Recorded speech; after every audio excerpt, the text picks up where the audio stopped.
ज्यादा सोचना हमारे दुखों का सबसे बड़ा कारण है। अपनी परेशानी को लेकर विचारों में गहरे उतर जाना हमें अंदर से बहुत दुखी कर देता है। हम बेचैन हो जाते हैं। जिंदगी में अगर हम हर बात को जीने मरने का सवाल बना देंगे तो फिर हमें रोज मर मर के ही जीना पड़ेगा। ओवर थिंकिंग एक ऐसी बीमारी है जिसमें आपके रातों की नींद तो पक्का जाने वाली है। ज्यादा सोचने वाला इंसान हमेशा बेचैन रहता है। आप उसे कभी खुश और सुखी नहीं देखोगे। वास्तव में यह एक मेंटल डिसऑर्डर है जिसे जनरलाइज्ड एंजाइटी डिसऑर्डर GAD कहते हैं। ऐसे लोगों का मन लगातार चलता ही रहता है। एक के बाद एक मन में ख्याल चलते ही रहते हैं। ऐसा लगता है कि एक पल के लिए भी मन रुकता ही नहीं है।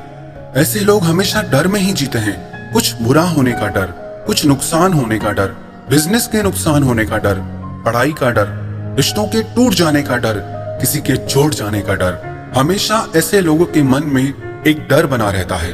जिन बातों की हम बहुत ज्यादा चिंता करते हैं, जिनके बारे में हम बहुत ज्यादा सोचते हैं, वास्तविकता में उनको जीवन में होने के चांसेस ना के बराबर होते हैं। पर हम उन बातों के बारे में लगातार सोच सोच के अपने मन को कमजोर और बीमार बना लेते हैं। मेरी नजर में सफल इंसान वही है जो चिंता और तनाव से मुक्त जीवन जीता है। जो चिंताओं और मन के ख्यालों में हमेशा डूबा रहता है, वो इंसान असली मायने में जीवन में असफल इंसान है। ज्यादा सोचने वाले लोग बहुत जल्दी थक जाते हैं और बहुत जल्दी ही इनके सर में और शरीर में दर्द होने लगता है।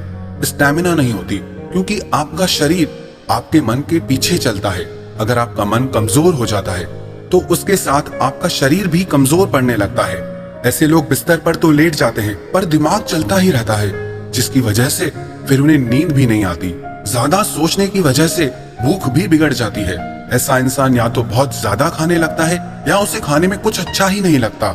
ऐसा इंसान हर बात को दिल पे ले लेता है और बहुत जल्दी उसका माइंड डिस्टर्ब हो जाता है। ओवर थिंकिंग एक ऐसी बीमारी है जो आपके मन में ऐसी परेशानियों को पैदा कर देती है जो वास्तव में होती ही नहीं है। और सबसे बड़ी प्रॉब्लम यह है कि आजकल सब लोग इसे नॉर्मल मानते हैं कि चिंता तो सबको होती है, but it is not normal.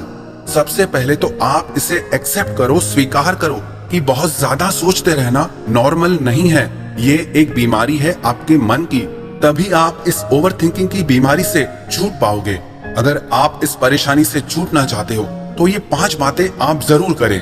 सबसे पहली बात, अपने आप को पूरी तरह से नेगेटिव विचारों से सुनने और देखने से बचाएं। कोई भी विचार सुन लेना, देख लेना बहुत आसान होता है, पर उसे बाहर निकालना बहुत मुश्किल हो जाता है। नेगेटिव बातें आपके मन को कमजोर करती है और पॉजिटिव बातें आपके अंदर एक शक्ति भरती हैं। पॉजिटिव बातों के लिए जरूरी है आप अच्छी किताबें पढ़ें, अच्छी संगत में रहें, अच्छी बातें सुने और देखें। जितना हो सके अपने मन को नेगेटिव विचारों से बचा के रखने की कोशिश करें।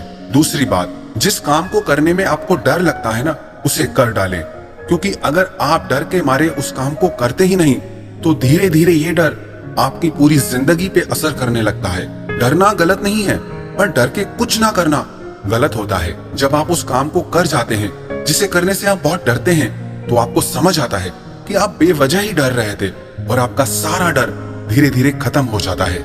और जहाँ डर ही खत्म हो गया तो आपका मन शांत और हल्का हो जाता है और मन के अंदर एक शक्ति और आत्मविश्वास जागता है। इसका मतलब ये नहीं कि आप कुछ भी उल्टा सीधा काम कर जाए, पर आप वो काम जरूर करें जिसने आपके अंदर डर बिठा रखा है, जिसको करने से आपकी जिंदगी बेहतर हो सकती है। तीसरी बात, सही समय पर सही मात्रा में सही भोजन लें। भगवत गीता में श्री कृष्ण ने कहा है कि ना ज्यादा खाने वाला इंसान सुखी रह सकता है, ना कम खाने वाला इंसान सुखी रह सकता है, क्योंकि आपके भोजन का आपके मन पे सीधा असर पड़ता है। इसीलिए तो कहते हैं ना, जैसा अन्न तैसा मन। जो आपके मन को जचता है वो मत खाओ, जो आपके शरीर को पचता है वो खाओ। मैं एक व्यक्ति से मिला, वो खाना खाने से पहले एक गोली लेते थे और खाना खाने के बाद भी एक गोली लेते थे। मैंने उनसे पूछा, ये दवाइयां आप क्यों खाते हैं? तो वो बोले, मेरा डाइजेशन सिस्टम वीक है, कमजोर है, मेरे पेट में आसानी से खाना पचता नहीं है। मैं एक गोली इसीलिए लेता हूँ कि भूख लगे, और एक इसलिए जो मैंने खाया वो पच जाए, हजम हो जाए। तो मैंने पूछा, इसका कोई और हल नहीं है क्या? तो उन्होंने कहा, इसका हल है, पर मुझे पसंद नहीं, क्योंकि जो खाना मुझे खाना चाहिए वो मुझे बिल्कुल पसंद नहीं। इन दवाइयों की मदद से मैं वो खाना खा सकता हूँ जो मुझे पसंद है। मतलब हद है। आपको पता भी है कि आपको क्या खाना है, आपको पता है कि ये खाना मेरे शरीर को नुकसान पहुंचा रहा है, पर फिर भी आपको वो खाना है। ऐसा भी क्या मन का स्वाद, ऐसा भी क्या मन का गुलाम बनना। तो आप वो खाएं जो आपके शरीर के लिए अच्छा हो, ना ही आपकी चटोरी जुबान के लिए अच्छा हो। हाँ, कभी कभी चलता है, आप खा सकते हो, पर अधिक समय आप वही भोजन खाएं जो आपकी हेल्थ के लिए अच्छा हो। इसलिए ये बहुत जरूरी है कि आप सही समय पर, सही मात्रा में सही भोजन खाएं। आप क्या खाते हैं, इसका सीधा असर आपके मन पर पड़ने वाला है। तो अगर आप मन की शांति चाहते हैं, मन में ठहराव चाहते हैं, तो आप अपने आहार को सही करें। चौथी बात, रात को जल्दी सोएं और सुबह को जल्दी उठें। डॉक्टर्स कहते हैं कि जो इंसान रात को जल्दी सो जाता है और सुबह जल्दी उठ जाता है, उसके शरीर की 70% बीमारियां, 70% बीमारियां अपने आप ठीक हो जाती हैं। क्योंकि हमारे शरीर के अंदर रोगों को अपने आप ठीक करने की एक अद्भुत ताकत है। जैसे ही हमारे शरीर को पूरी नींद मिलती है, सही नींद मिलती है, वैसे ही हमारा शरीर खुद से खुद को ठीक करने लग जाता है। देर रात तक जागना और सुबह को देर तक सोना, ये आपके मन के कमजोर होने के लक्षण हैं। रात को जल्दी सोना, सुबह को जल्दी उठना, इसका सीधा असर आपके शरीर और मन पर पड़ेगा, जिससे आपके मन के अंदर एक आत्मविश्वास बढ़ेगा और आप खुद को ज्यादा शांत और बेहतर अनुभव करेंगे। पांचवी बात, मेडिटेशन। आप रोज 15 मिनट ध्यान जरूर करें। वैसे तो 30 मिनट करना चाहिए, पर शुरुआत में आप 15 मिनट से शुरू करें। ध्यान को अपनी जिंदगी का हिस्सा बना ले। जैसे समय समय पर हम अपनी बॉडी को डिटॉक्स करते हैं, वैसे ही मन को भी डिटॉक्स करना जरूरी है। मन से भी नेगेटिव विचार बाहर निकालना जरूरी है। मन को भी प्योर करना जरूरी है और उसके लिए बेहद जरूरी है नियमित ध्यान। अपने दिमाग से आप ये ख्याल निकाल दें कि ध्यान करना धार्मिक लोगों का काम है। ऐसा बिल्कुल भी नहीं है।